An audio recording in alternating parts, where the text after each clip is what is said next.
That Halloween night 5 years ago still haunts me. We lived in a quiet Chicago suburb. My parents, Mom and Dad, lived across town in their house. Mom's arthritis had worsened, making daily tasks a struggle. And Dad, at 72, was her rock, stubborn and spry. My husband, Tom, and I had been married 8 years. Things weren't perfect.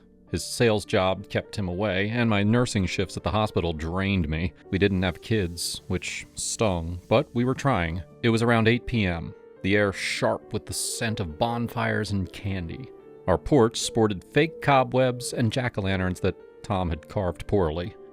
"Check this out," he'd said that morning, pointing at a pumpkin with a lopsided smirk. "Supposed to be terrifying, but it's more like a drunk uncle." I forced a smile.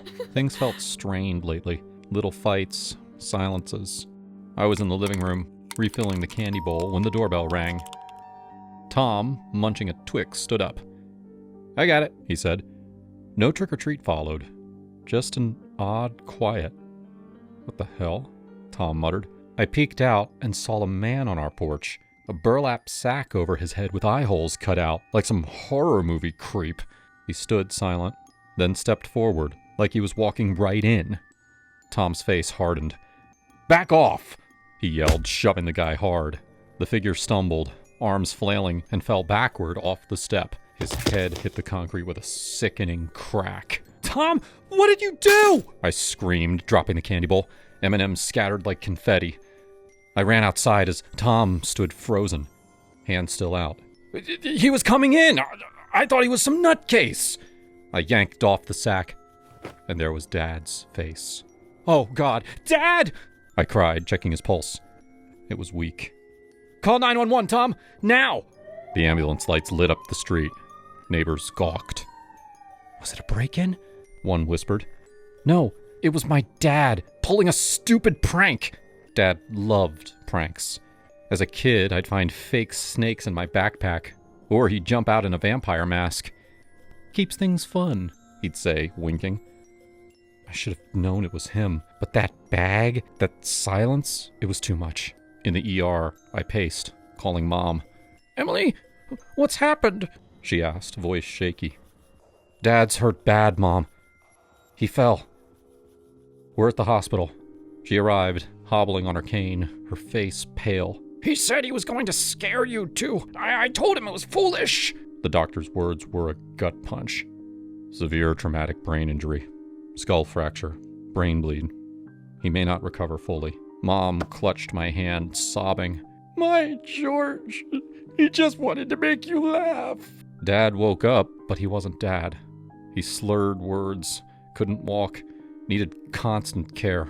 Mom, with her arthritis and diabetes, couldn't manage him alone in their house. They'd always been a team, Dad cooking, Mom gardening. Now, that was gone.